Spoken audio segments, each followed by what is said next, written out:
हो लाखों सलाम उस आका पर सल्लल्लाहु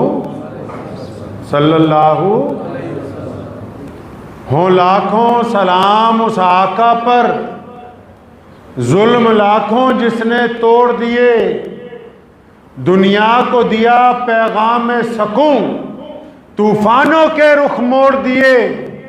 उस मोहसिन आलम ने दुनिया में क्या क्या न दिया इंसानों को, दस्तूर दिया, मंशूर दिया, नई राहें दी, नए मोड़ दिए। कहता है ना कि जिथे मेरे हुजूर दे कदम लगे सल्लल्लाहु, दुरूद शरीफ जरा था, सल्लल्लाहु, कि जिथे मेरे हुजूर दे कदम लगे उस थां वर्गी कोई थां नहीं हो। कहता है जहां मेरे प्यारे मोहम्मद सल्लल्लाहु अलैहि वसल्लम का कदम मुबारक लग गया, अब ऐसी जगह कोई और जगह नहीं है। अर्शे मुअल्ला से आला मुकाम है रोज़े रसूल सल्लल्लाहु अलैहि वसल्लम का, कि जिथे मेरे हुजूर दे कदम लगे उस थां वर्गी कोई थां नहीं हो। ते जिस दियां कसमां अर्श ते रब खावे उस ना वर्गा कोई ना नहीं हो। कुरान ने कहा ना, ताहा यासीन मुदस्सिर, कहते जिथे मेरे हुजूर दे कदम लगे उस थां वर्गी कोई थां नहीं हो। जिस दियां कसमां अर्श ते रब खावे उस ना वर्गा कोई ना नहीं हो। ते जेड़ी मेरे हुजूर दा मुंह चुमे उस मां वर्गी कोई मां नहीं हो। चलो चलिए जालियां हेठ बइए, ओदी छां वर्गी कोई छां नहीं हो। रमज़ानुल मुबारक का 2024 का आज आखिरी जुमा है।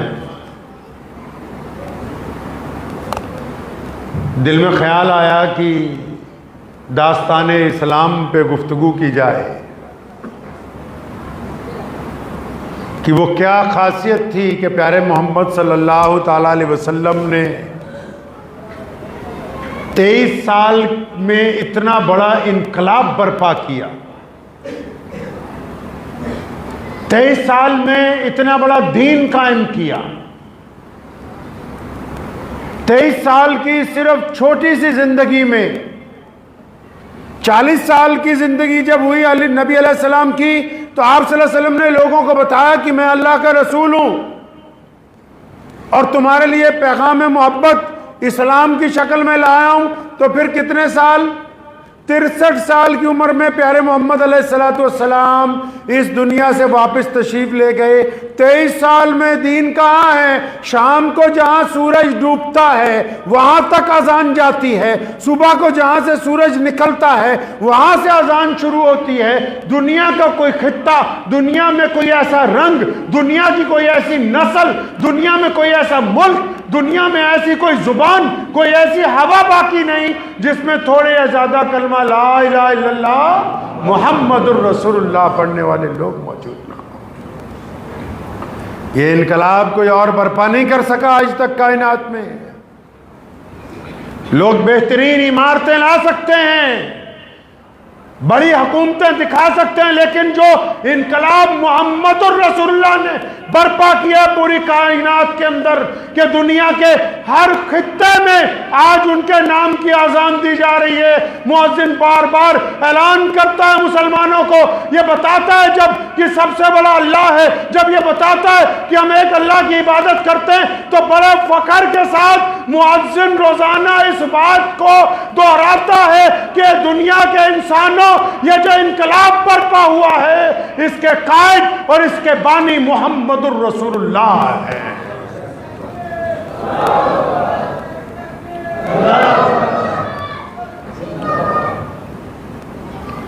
आइए पीछे चलते हैं 1450 साल पहले क्या किया कि आज हम जैसे नाकारा लोग जिनको कोई पूछता नहीं था उनको भी अल्लाह ताला ने इज्जत अता फरमा दी। जिनका कोई नाम नहीं था, पहचान नहीं थी पूरी दुनिया में, वो भी आज लोग कहते हैं मियां साहब, खान साहब, अंसारी साहब, फलां साहब और फलां साहब। ये इज्जतें आई कहां से? ये कायनात में एक नया दस्तूर, नया मंशूर, एक बेहतरीन तरबियत का और बेहतरीन माशरा, और ऐसे लोग जो एक दूसरे को अपना भाई समझते हैं, ऐसे लोग जो दूसरों के लिए हमदर्दी रखते हैं, ऐसे लोग जो औरतों को एहतराम देते हैं, ऐसे लोग जिनके दिलों में खुदा का खौफ मौजूद है, ऐसे लोग जो अपने लुकमे में से गरीब को लुकमा खिलाते हैं, और ऐसे लोग जो जालिम के पंजे में पंजा अड़ाते हैं, ये कायनात में ऐसे आज 1.5 अरब से ज्यादा ऐसे लोग मौजूद हैं जो अपने आप को मुसलमान कहते हैं। इन तक दीन पहुंचा कैसे? वो क्या वजूहात थी जो मोहम्मद रसूलुल्लाह सल्लल्लाहु अलैहि वसल्लम का पैगाम था? आज रमजानुल मुबारक के इस जुमे में उन दिनों को हम याद करते हैं जब दुनिया ऐसी नहीं थी, जैसी अब है दुनिया, तब ऐसी नहीं थी। कैसी थी उस वक्त दुनिया?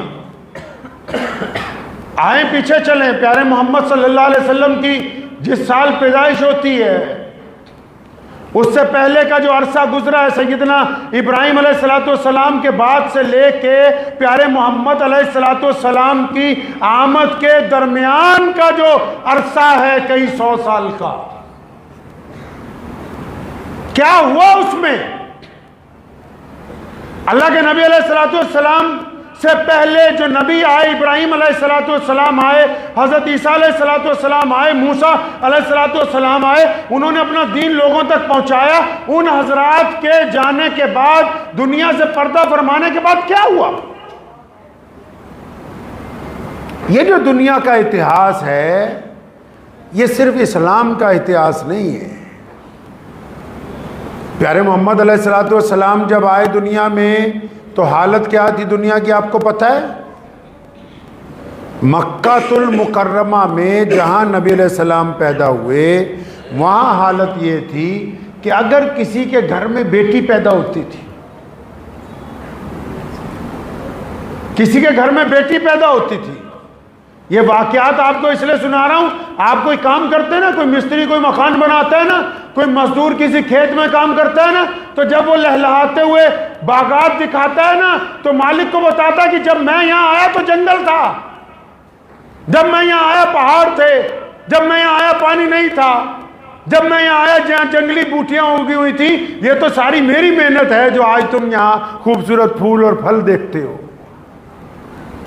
इसलिए आज पहले आपको उस जंगल को दिखाएं जो मोहम्मद रसूलुल्लाह सल्लल्लाहु अलैहि वसल्लम से पहले दुनिया में बना हुआ था। तब ये बात सामने आएगी कि मोहम्मद रसूलुल्लाह ने क्या इनकलाब बर्पा किया। मक्कातुल मुकर्रमा है, किसी के घर में बेटी पैदा होती है, फौरन बाप छीन लेता है मां से बच्चे को। भाई क्यों छीन रहे हो? क्या बात है? कि नहीं नहीं, कल को किसी को दामाद बनाना पड़ेगा, हम इसे जिंदा नहीं रहने देंगे।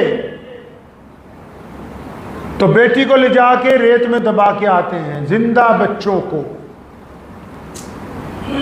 मक्का मुकर्रमा से और 400-500 मील आगे जाइए, एक शहर है यशरब। वहां का जो चौधरी है, वहां का जो बादशाह है, उसने एक गंदा कानून बनाया कि शादी किसी के घर में भी होगी, दुल्हन पहले महल में आकर 1 महीना 15 दिन हमारे पास रहेगी, और जब हमारा दिल भर जाएगा तब हम आपको आपकी दुल्हन वापस करेंगे। लोग डरते हैं कि अगर नहीं मानेंगे तो कत्ल कर देंगे। वहां से चंद किलोमीटर, चंद 100 किलोमीटर आगे चले जाइए, कैसरो किसरा है। इस यशरब को आज आप मदीनतुन नबी के नाम से जानते हैं।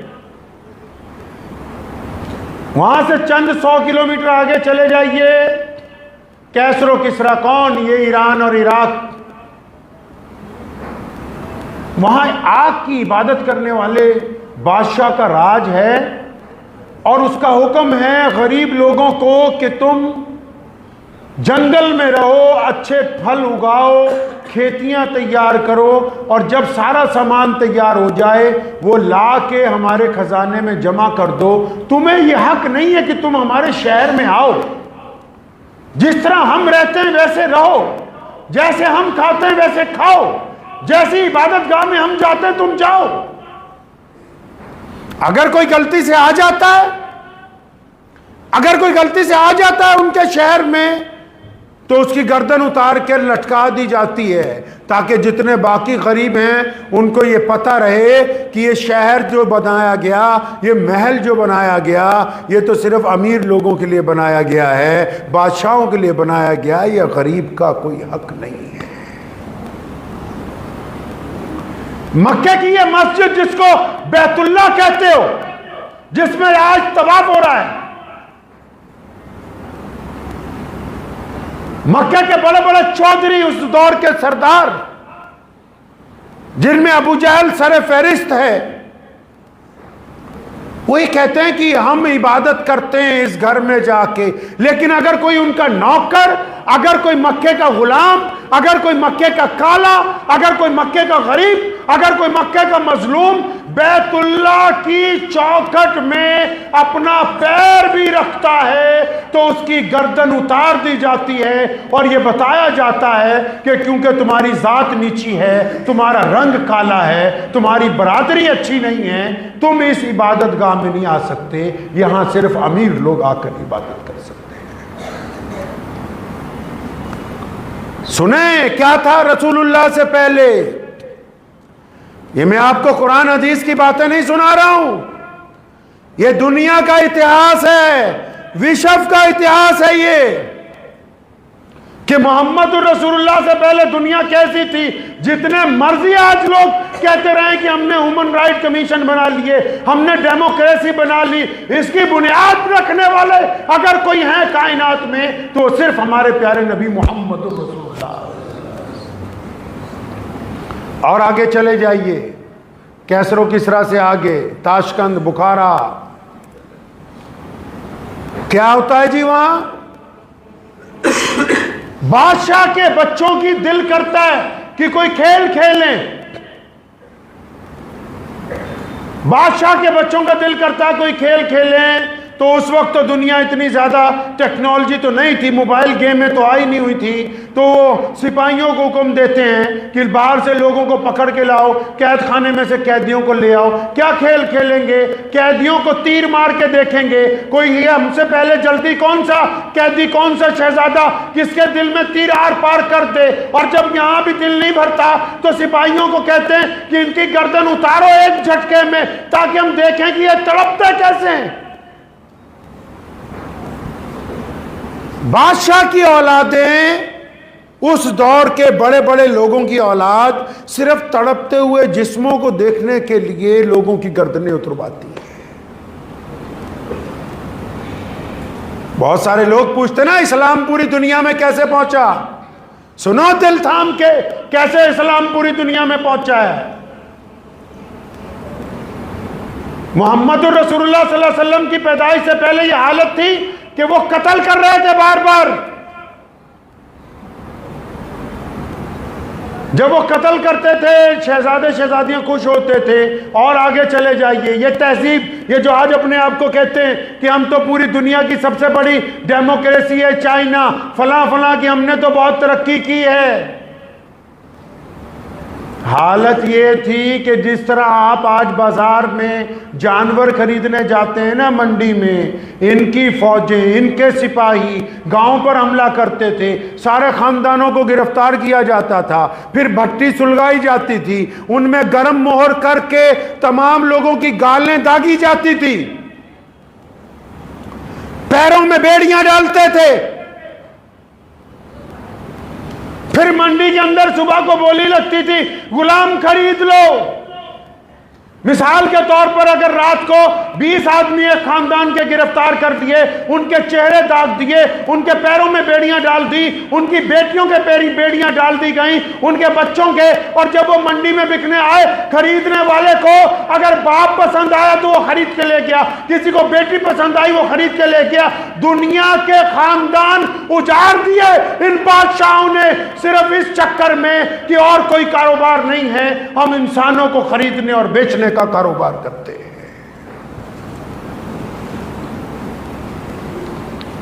ये नई दुनिया जिसको आप अमेरिका कहते हो, पढ़ो इसकी तारीख, खुद कहते हैं वो अंग्रेज आज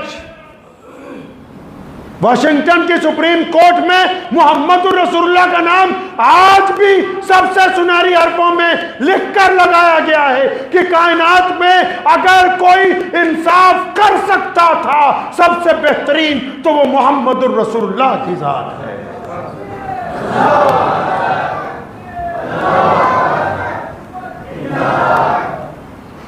ये जो अपने आप को नई दुनिया कहते हैं, जिसका नाम आपने अमेरिका रखा,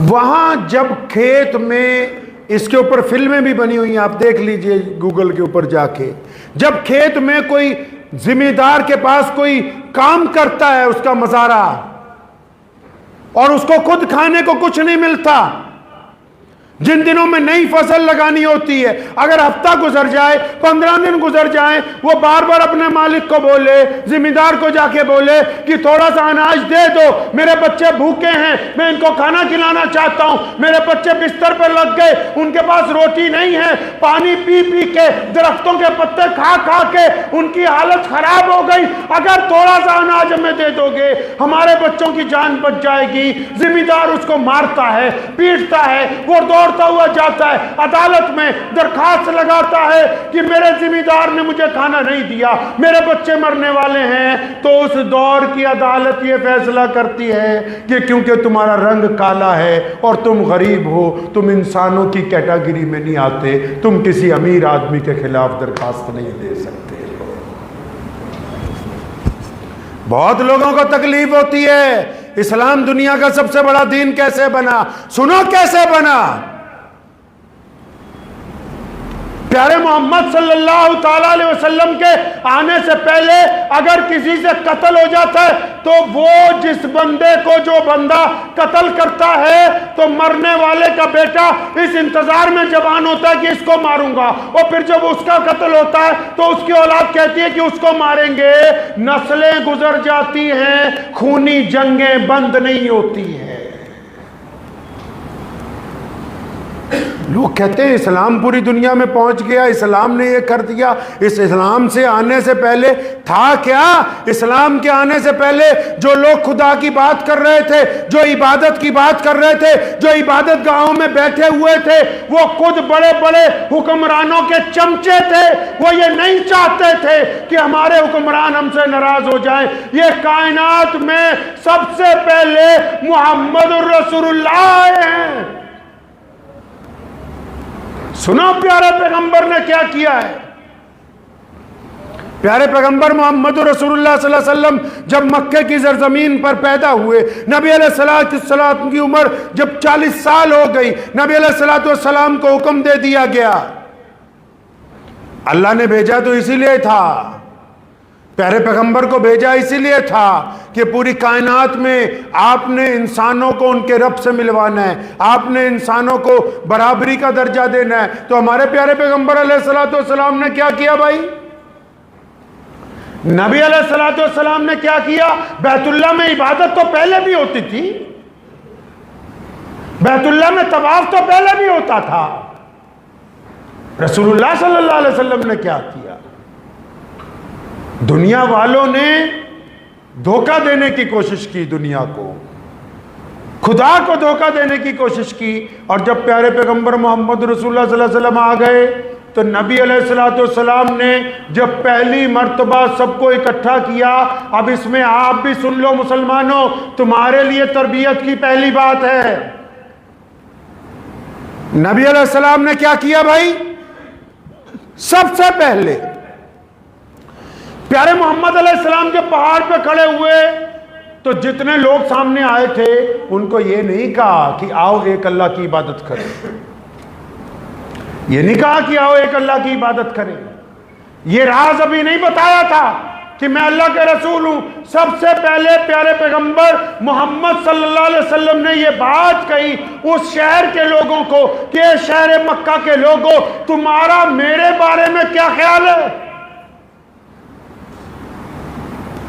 मतलब आप अगर तबलीग करना चाहते हैं, आप अगर किसी को सीधी रास्ता दिखाना चाहते हैं तो उसके लिए माइक की जरूरत नहीं है, अच्छे कपड़ों की जरूरत नहीं है, बेहतरीन लिबास पहनने की जरूरत नहीं है, कोई जलसा जुलूस करने की जरूरत नहीं है। रसूलुल्लाह ने तरबियत की है अपनी कौम की, अपनी उम्मत की। पहला सवाल उन लोगों से किया जिनको बात समझानी है और पूछा तुम्हारा मोहम्मद के बारे में क्या ख्याल है सल्लल्लाहु अलैहि वसल्लम। वो सारे उठ के खड़े हो गए कि सोनिया तेरे जैसा प्यारा तो हमने कोई देखा नहीं है। सिर्फ शक्ल ही सोनी नहीं, लोगों ने उठ के कहा कि प्यारे मोहम्मद सल्लल्लाहु अलैहि वसल्लम आप जैसा ईमानदार कोई नहीं। 40 साल से आप हमारे दरमियान रह रहे हैं, हमने आप जैसा ईमानदार नहीं देखा। किसी ने उठ के कहा कि मोहम्मद सल्लल्लाहु अलैहि वसल्लम आप जैसा हया वाला आदमी, आप जैसा इज्जत वाली शख्सियत प्यारे मोहम्मद सल्लल्लाहु अलैहि वसल्लम आपके अलावा कोई और नहीं देखी।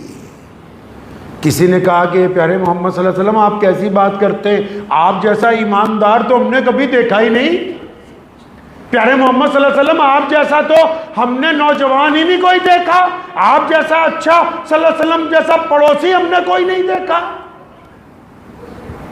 अब पता ये लगा कि अगर लोगों को दीन की बात पहुंचानी है तो बातें अच्छी करने से पहले आपका किरदार भी आपका अच्छा होना चाहिए। पहली बात यह कही कि मेरे बारे में क्या ख्याल है, सारी उठ के खड़े हो गए और पूरा मक्का तारीफें करने लगा। जब सारी तारीफें करने लगे तो प्यारे मोहम्मद अलैहिस्सलाम ने फरमाया हाँ सुनो, मैं तुम्हें एक रब की इबादत की दावत देता हूं, एक खुदा की इबादत। सारी दुनिया ने कहा खुदा एक है, मोहम्मद रसूलुल्लाह ने कहा खुदा एक है, लेकिन अबू जहल दुश्मन क्यों बन गया, उतबा क्यों दुश्मन बना, वलीद क्यों दुश्मन बना? क्योंकि प्यारे पैगंबर ने यह बात समझाई कि जिस तरह तुम रिश्तों में वफादारी लाना चाहते हो, तुम चाहते हो कि तुम्हारी बीवी किसी और से ताल्लुक न रखे, एक औरत चाहती है कि उसका मर्द किसी और से ताल्लुक न रखे, एक बेटा चाहता है कि उसका बाप उसी को प्यार करे, एक बाप चाहता है कि उसका बेटा उसी को कहना माने। तो प्यारे पैगंबर ने यह तालीम दी कि दुनिया के लोगों ठीक है तुम भी कहते हो खुदा एक है, लेकिन जो एक रसूल का कहना मान के एक खुदा की इबादत करेगा उसी का रब एक होगा। खुदाओं को तब्दील नहीं किया जा सकता। जब लोगों ने यह बात सुनी, सबसे पहले हम सब की मां अम्मी खदीजतुल कुबरा रज़ी अल्लाह ताला अन्हा, उन्होंने कहा लब्बैक या रसूलुल्लाह। जो नारा लगाते नहीं लब्बैक या रसूलुल्लाह, ये सबसे पहले हम सब की मां मोहम्मद रसूलुल्लाह की ज़ौजा मोहतरमा उम्मुल मोमिनीन अम्मी खदीजतुल कुबरा ने सबसे पहले कहा लब्बैक या रसूलुल्लाह, मैं आपके साथ। अब फिर दूसरे नंबर पे कौन आए? प्यारे मोहम्मद सल्लल्लाहु अलैहि वसल्लम के बचपन के दोस्त, रसूलुल्लाह के जवानी के दोस्त, रसूलुल्लाह सल्लल्लाहु अलैहि वसल्लम के पड़ोसी, रसूलुल्लाह सल्लल्लाहु अलैहि वसल्लम के मोहल्ले में रहने वाले। कौन जी? सैयदना अबू बकर सिद्दीक रज़ियल्लाहु ताला अन्हु। फरमाया या रसूलुल्लाह लब्बैक, आपका तो किरदार ऐसा है, आप जो कहते हैं वो है ही सच। सैयदना खालिद इब्न वलीद रज़ियल्लाहु ताला अन्हु जब मुल्क शाम में थे तो वहां उन्होंने एक मुसलमान का कत्ल कर दिया। हज़रत उमर फारूक को पता लगा, अबू बकर सिद्दीक खलीफा थे और वो बहुत बड़े जनरल थे खालिद इब्ने वलीद, उनको वापस बुलाया। हज़रत उमर फारूक इतने गुस्से में थे, जब खालिद इब्ने वलीद मस्जिद नबी में पहुंचे उन्हीं का तीर निकाला और जब मारने लगे तो रुक गए क्योंकि खलीफा सामने मौजूद थे और पूछा तुमने क्यों एक मुसलमान का कत्ल किया, तुमने क्यों उस मुसलमान की गर्दन मारी। हज़रत खालिद इब्ने वलीद ने कोई लंबी चौड़ी बात नहीं कही, सैयदना अबू बकर सिद्दीक और उमर फारूक को बस इतना ही कहा, फरमाया जिसको मैंने मारा है ना, जब वो मेरे पास आया तो उसने कहा कि तुम्हारे नबी कहते हैं कि ज़कात दो। कहते हैं चलने लगे कि जब उसने ये नहीं कहा कि हमारे नबी, जब उसने लफ्ज़ तुम्हारा इस्तेमाल किया तो मैं समझ गया कि ये रसूलुल्लाह का दुश्मन है। जब उसने ये बात कही तो उसी उमर फारूक ने गले से लगा के माथा चूमा, फरमाया अगर इस बात के ऊपर मारा तो बिल्कुल दुरुस्त मारा है कि किसी मुसलमान को यह हक नहीं पहुंचता कि नौज़ुबिल्लाह वो ईमान वाला भी हो और लफ्ज़ तुम्हारा इस्तेमाल कर दे। तो सैयदना अबू बकर सिद्दीक ने कहा लब्बैक या रसूलल्लाह। और उधर गुलामों में से गुलाम उठा जिनका नाम लेना आज दुनिया अपने लिए एहतराम की बात समझती है, जिनका नाम लेना हम जैसे लोग अपने लिए इज्जत की बात समझते हैं। कौन सा गुलाम? जो हबशी है, जो काला है, जिसके जिस्म पर कपड़े पूरे नहीं, जिसके पांव में जूती नहीं, जिसके सर पर पगड़ी नहीं, जिसको मक्के के लोग धक्के मारते हैं, जिसको लोग बुरी बुरी बातें कहते हैं। उस गुलाम ने आके कहा कि लब्बैक या रसूलुल्लाह।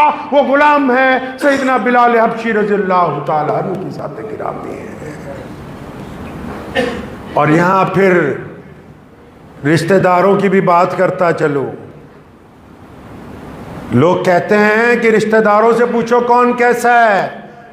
नबी अलैहिस्सलातु वस्सलाम के एक रिश्तेदार एक बादशाह के पास गए, उसने पूछा बता रसूलुल्लाह कैसे हैं, तो फरमाते मैंने बड़ी कोशिश की कि बुराई करूं,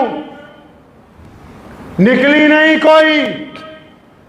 नबी अलैहिस्सलाम ने भी सोचा था कि ये सारे रिश्तेदार मेरा साथ देंगे, जितने हैं सारे ही बुला लिए अपने घर पर, बेहतरीन खाने बनवाए, उस दौर के लिहाज से सारी चीजें सजा दी गई और तमाम रिश्तेदार जितने चचा हैं और जितने मोहल्ले में रिश्तेदार हैं सारे के सारे बुला लिए। और उनकी बदबख्ती देखो,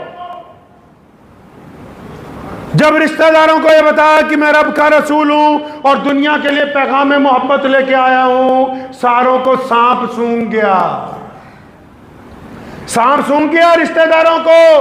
और जब ये सारे चुप हो गए तो रिश्तेदारों के बिल्कुल पीछे एक बेटा बैठा है, मोहम्मद रसूलुल्लाह के चचा का बेटा है, रसूलुल्लाह से मोहब्बत करने वाला है, लेकिन उसकी उम्र अभी कम है, 14-15 साल सिर्फ उम्र कम है। वो बच्चा उठा, अपने पांव को पंजों के बल ऊपर उठाया, फिर दोनों हाथ हवा में उठाए और जोर से आवाज लगाई, क्या? लब्बैक या रसूलुल्लाह। वो जो पीछे खड़ा है सबसे बच्चा, वो मौला अली करमुल्लाह वजू है। फरमाए कोई तुम्हारा साथ दे ना दे, अली तुम्हारे साथ।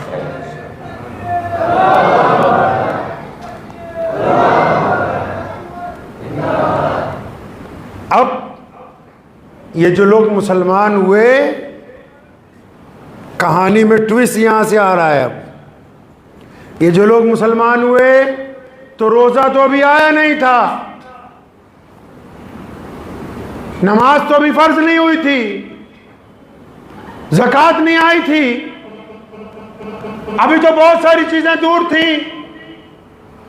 इन लोगों ने पूछा या रसूलुल्लाह, हमने तो आपको माना है, आपके रब को माना है या रसूलुल्लाह, अब बताएं तो सही हमने करना क्या है, हमारी जिंदगी का मकसद क्या है, हमारा मिशन क्या है, लोगों को क्या बताना है। कुर्बान जाओ, सुनो अब दुनिया के लोगों और मुसलमानों, दिल थाम के इसको अपने दिल पर नक्श कर लो। प्यारे पैगंबर मोहम्मद रसूलुल्लाह ने उस वक्त दुनिया में दीन को फैलाने का पहला ऐलान किया था और यह कहा कि अबू बकर रज़ियल्लाहु ताला अन्हु को, सैयदना बिलाल हबशी को यह बताया, मौला अली रज़ियल्लाहु ताला अन्हु को यह बात समझा दी कि जिस बंदे ने कलमा ला इलाहा इल्लल्लाह मुहम्मद रसूलुल्लाह पढ़ लिया है, जो एक रब को, एक रसूल को मानने लगा, अब उस पे लाजिम है कि कायनात में से छुआछूत का खात्मा कर दे। अब उस पे लाजिम है कि अमीर और गरीब, एक ही सफ में खड़े हों। अब उस पे लाजिम है कि गोरा और कोला काला आपस में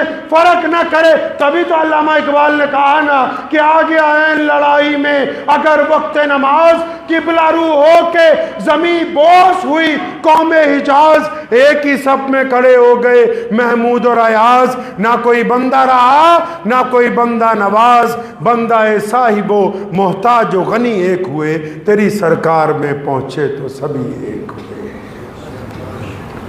ये वो कीमियाई बात थी। लोग तड़प रहे थे। रसूलुल्लाह ने इबादत से मिलावट को खत्म करके सामाजिक व्यवस्था के अंदर से जुल्म के खात्मे का ऐलान कर दिया।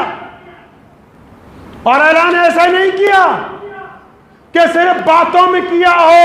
सैयदना बिलाल हबशी हैं, काले हैं और उनके पांव में जूती नहीं है। बिलाल हबशी को मक्के के कुफार मारते हैं और जब उनको आजाद करवाया अबू बकर सिद्दीक के हाथ में हाथ दिया। अबू बकर शहजादा है, अबू बकर बादशाह है, अबू बकर नवाब है, अबू बकर आला खानदान के हैं। दोनों के हाथ में हाथ दिया। फरमाया आज से बिलाल और अबू बकर दोनों भाई भाई हैं। अब बिलाल की कोई इज्जत कम नहीं कर सकता क़यामत तक। अब इस मस्जिद में कोई किसी को रोक नहीं सकता कि तेरा रंग काला है, तेरा कारोबार छोटा है, तेरी नस्ल ऐसी है कि तू आगे नहीं जा सकता। जो अल्लाह का रब रसूल का कुरान आला दर्जे में पढ़ता होगा वो रसूलुल्लाह के मुसल्ले पर खड़ा होगा। उसकी जात और बरादरी और रंग और नस्ल का उससे कोई ताल्लुक नहीं होगा। तभी तो दुनिया तो तड़प रही थी। दुनिया में तो बदमाशी थी। आज भी इस्लाम की मुखालफत यूरोप में सबसे ज्यादा होती है। क्यों? क्योंकि उनको पता है कि अगर दीन मोहम्मद की तबाह करेंगे तो फिर ये जो हमने प्रोटोकॉल के नाम पर दुनिया बनाई है, जिसमें जुल्म है, जिसमें ऊंच नीच है, ये दुनिया खत्म हो जाएगी। लोगों को बराबरी का दर्जा मिल जाएगा। जब ये पैगाम निकला ना मक्के से कि मोहम्मद आ गए सल्लल्लाहु अलैहि वसल्लम, अब तो एक ही सफ में खड़े होते हैं सारे। अब जब ये पैगाम निकला ना तो लोग जोक दर जोक आए। कुरान तो पढ़ो, इज़ा जा नसरुल्लाह। अल्लाह ने ऐलान कर दिया, प्यारे महबूब आपने जो ऐलान कर दिया है, और रसूलुल्लाह ने प्रैक्टिकल ऐलान किया। क्या किया? जिस दिन मक्का फतेह हुआ ना, प्यारे मोहम्मद अलैहिस्सलातु वस्सलाम मक्का मुकर्रमा की बैतुल्लाह में पहुंचे। बैतुल्लाह के वेड़े में, बैतुल्लाह के सहन में, बैतुल्लाह की मस्जिद में अबू बकर खड़े हैं रजी अल्लाह ताला अन्हु, उमर फारूक खड़े हैं रजी अल्लाह ताला अन्हु, हज़रत उस्मान ज़ुन्नूरैन मौजूद हैं रजी अल्लाह ताला अन्हु, मौला अली करमुल्लाह वजू वहां पर मौजूद हैं, अब्दुल्लाह इब्ने जुबैर मौजूद हैं, खालिद इब्ने वलीद जैसे मुजाहिद आजम मौजूद हैं। लेकिन सारे शहजादों की मौजूदगी में वो फरमाया मेरा बिलाल कहाँ है? कौन बिलाल? हबशी बिलाल। कौन बिलाल? गरीब बिलाल। फरमाया बिलाल को बुलाओ। साहबा समझ गए कि बिलाल को क्यों बुला रहे हैं, क्योंकि आज़ान दिलवानी है। चंद ने कान में कहा या रसूलुल्लाह, चंद ने कान में कहा या रसूलुल्लाह, आज अगर उस हबशी माँ के बेटे को बैतुल्लाह की छत पर चढ़ाया तो ये मक्के के जितने बड़े बड़े चौधरी हैं जो आज जंग हार गए, जो आज शिकस्त खा गए, इनकी रही सही इज्जत भी खत्म हो जाएगी। प्यारे पैगंबर को गुस्सा आया, नाराजगी का इजहार फरमाया। फरमाया आज तो ये बात कह दी, दोबारा मत कहना। जब अल्लाह रसूल के नाम पर मार खानी हो तो बिलाल का है, और जब मक्का फतेह हो जाए तो कोई और बैतुल्लाह की छत पर चढ़ जाए। सुन लो कान खोल के कि आज अगर बैतुल्लाह की छत पर चढ़ के कोई अजान देगा तो मेरा बिलाल देगा। ये आपको भी समझाना था। खरबूजे नु वेख के कई बारी खरबूजा रंग फड़ लेंदा है। जिनको ये वहम है ना, पठान पठान में, अंसारी अंसारी में, कुरैशी कुरैशी में, अच्छा रिश्ता मिलने के बावजूद दूसरे को नहीं देंगे अपनी बेटी, तो अपने आप को इस्लाम में दाखिल ना समझें। किसी की चौधराहट इस दीन में नहीं चल सकती, किसी की बदमाशी नहीं चलेगी इस दीन के अंदर। कोई अपने आप को मुसलमान समझता हो कि हाँ जी हमारी बदमाशी चलेगी मस्जिद में, हम बताएंगे कौन सी बरादरी का इमाम होगा, कौन सी बरादरी के मदरसे होंगे, कौन सी बरादरी की मस्जिद बनेगी। अगर आप भी इस्लाम में गुंडागर्दी करना चाहते हैं तो यकीन मानो आपका दिल आपको कहता होगा कि आप रब रसूल का काम करते हैं। अल्लाह के नजदीक नील है, बिल्कुल कांटा लगा हुआ है, कोई मर्तबा नहीं है अल्लाह के नजदीक। इस्लाम ने तो रग काटी है, दुनिया से जुल्म की। ये जुल्म ही तो है कि एक आदमी आगे खड़ा हो, शहजादा हो, और एक गरीब बाहर खड़ा हो। इंसाफ इसको कहते हैं। मक्का तो बहुत बड़ी मस्जिद है और इस लुधियाना की तारीखी जामा मस्जिद में हम बैठे हैं। इंसाफ इसको कहते हैं कि जो लोग सुबह आखिरी जुमे की नमाज पढ़ने 12:30 बजे आए, अब चाहे वो खेत के मजदूर हैं, चाहे उनमें कोई रिक्शा चलाने वाला है, चाहे कोई फैक्ट्री का मालिक है, चाहे किसी रंग का है, किसी नस्ल का है, वो इस वक्त मस्जिद के अंदर बैठे हुए हैं, एसी की ठंडी हवा खा रहे हैं। अब अगर कोई करोड़पति भी आएगा, कोई बड़ा अफसर भी आएगा, कोई वजीर भी नमाज पढ़ने आ जाए तो मस्जिद के बाहर लगी हुई सड़क की सफ़ों पर उसको नमाज पढ़नी होगी। ये मोहम्मद रसूलुल्लाह का दीन है। ये वो प्रैक्टिकल निजाम है। दुनिया समझती है कि इस्लाम को ताकत से शिकस्त दे देंगे। कोई ताकत दुनिया में इस्लाम को शिकस्त नहीं दे सकती। अगर हमको हराना है तो कोई रास्ता नहीं सिवाय इस्लाम के। इस्लाम के अंदर आने के बाद अपना किरदार ऊंचा करोगे तब तो किसी मुसलमान को हरा सकते हो। इसके अलावा कोई दूसरा रास्ता दीन इस्लाम के अंदर है नहीं कि कोई आगे नहीं पहुंच चलेगा, क्योंकि ये आला निजाम है। इसने दुनिया के दिलों पर मरहम लगाई है, इंसानों के पैरों से बेड़ियां काटी हैं। मोहम्मद रसूलुल्लाह ने बेटी को कंधे पे बिठाया है, एहतराम दिया है लोगों को। हुक्म हुआ है कि तुम तमाम लोगों की, चाहे वो मुसलमान हो या नहीं हो, इससे कोई मतलब नहीं। आप में से कई लोग पूछने लग पड़ते हैं कि जो फलां इस्लामी मुल्क में फलां गैर मुस्लिमों की इबादतगाह बन गई, वो इबादतगाह गैर मुस्लिमों की जो बनी है वो इस्लाम के आला निज़ाम की मिसाल है, उनका कोई कमाल नहीं है उसमें। इस्लाम ने अदल और इंसाफ को कायम किया। अगर कोई बंदा ईमान में नहीं है, आपके मजहब में नहीं, और आप उस मुल्क में हुकूमत करते हैं तो उनकी इबादत गाहों की हिफाजत करना भी आपकी जिम्मेदारी है। मोहम्मद रसूलुल्लाह ने हमें यह बात समझाई कि जब तुम कहीं जाओगे तो लोगों की बेटियों की इज्जत करना, उनके बड़ों के एहतराम करना, उनके मजहबी रहनुमाओं का एहतराम करना, उनकी इबादत गाहों का एहतराम करना। यह कमाल अगर अता हुआ तो मोहम्मद रसूलुल्लाह की तरफ से अता हुआ है। अब जब ये पैगाम निकला ना मक्के से, तूफान की तरह, जैसे बारिश का पानी तेजी से चलता है, जैसे दरिया की लहरें चलती, जैसे समुंदर की लहरें चलती, बड़े बड़े लोग आए इसके आगे बंद बांधने के लिए। रिचर्ड आया बार बार, मलका बरतानिया ने बंद बांधने की कोशिश की इस्लाम के आगे, फ्रांस के बादशाह बार बार आए, जर्मन बार बार निकल के इस्लाम के सामने आए कि इस्लाम का बंद बांधना है। अल्लाह के बंदे, तुम उस दरिया के आगे कैसे बंद बांध सकते हो जो अमीर और गरीब, छोटे और बड़े को एक ही चुल्लू के साथ पानी पिलाने के लिए तैयार हो? तुम उसके आगे बंद नहीं बांध सकते हो। तारीख है इस्लाम की। मैदान बदर से लेके आज तक, बदर के मैदान से लेके आज तक शिकस्त इस्लाम की तारीख में नहीं लिखी। फतेह की सूरत में गाजी, मौत आए तो शहीद, बस 2 उन्वान है मेरे फसाने के। ये प्यारे पैगंबर मोहम्मद रसूलुल्लाह को सलातु सलाम भेजने का वक्त है।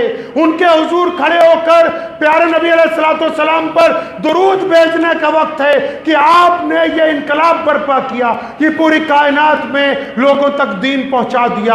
और हमारे दीनदार होने की वजह से दुनिया में इंसाफ की बात हुई, दुनिया में अदल की बात हुई, दुनिया में तहजीब की बात हुई, दुनिया में गरीबों को खिलाने की बात हुई, दुनिया में चैरिटी की बात हुई, दुनिया में ह्यूमैनिटी की बात हुई, दुनिया में ह्यूमैनिटी कमीशन बनाने की बात हुई। ये इनकलाब अगर सबसे पहले बर्पा किया तो मोहम्मद रसूलुल्लाह ने किया है। तो इस मौके पर रमज़ान के हम भी इस बात को याद रखें कि हमें अपने किरदार से एक अच्छा मुसलमान बनना है। बनेंगे ना इंशाअल्लाह? एक अच्छा मुसलमान बनना है। इस्लाम ने ये नहीं पाबंदी लगाई सारी दुनिया मुसलमान हो जाए, ये पाबंदी लगाई है कि मुसलमान अच्छे मुसलमान बने ताकि दुनिया के बाकी लोगों को राहत पहुंचाएं और दुनिया के बाकी लोग ये ना कह सकें कि कोई मुसलमान जो है वो गंदा होता है। इस बात को ज़हन नशीन कर लीजिए। इस्लाम की कोई फोटो नहीं है, लेकिन आजकल है। आप अपने मोबाइल में जाइए, उसकी कैमरे की गैलरी खोल लीजिए, उसमें इस्लाम की फ़ोटो रखी हुई है। अब आप सोच रहे हो कि किस फ़ोटो की बात कर रहे हैं।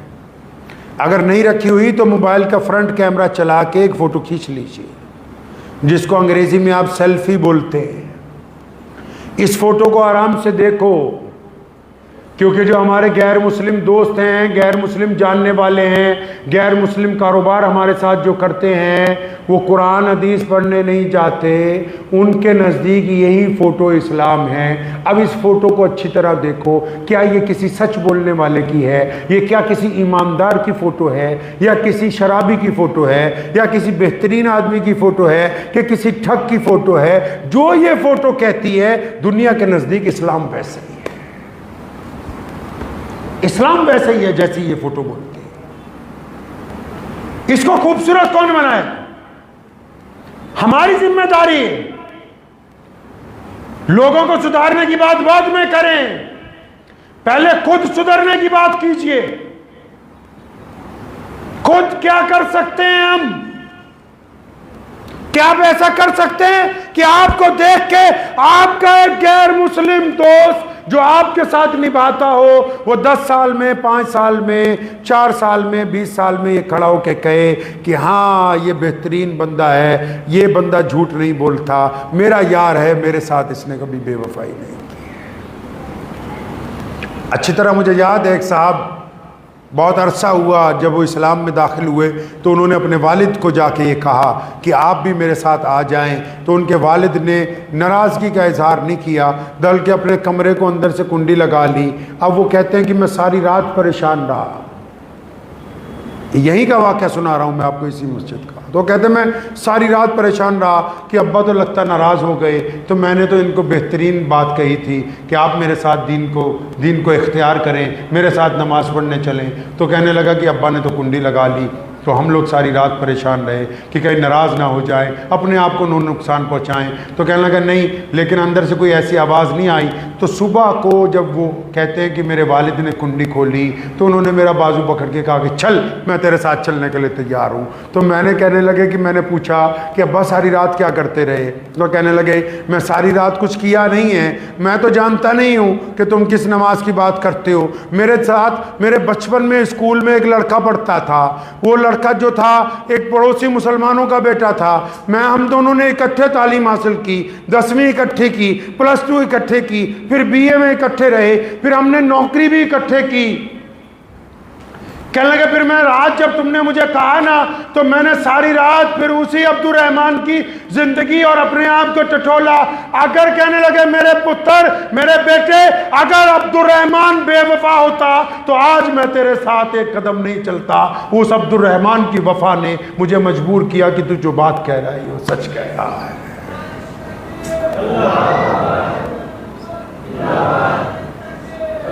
तो समझ गए बात आप? इस्लाम ने यह नहीं कहा कि किसी मजहब की बुराई करो, इस्लाम ने कहा अपनी क्वालिटी अच्छी बनाओ। दुनिया का भी यही दस्तूर है।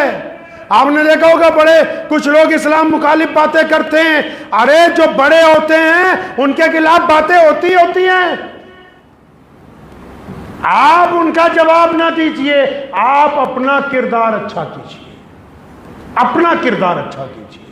आपके किरदार से पता लगना चाहिए कि वाकई ये बेहतरीन ईमान वाला है। आपके किरदार से किसी को इस्लाम अच्छा लगे या ना लगे इसकी कोई ज़रूरत नहीं, लेकिन कोई ये ना कहे कि ये फला बंदा मुसलमान होने के बावजूद बेईमान है।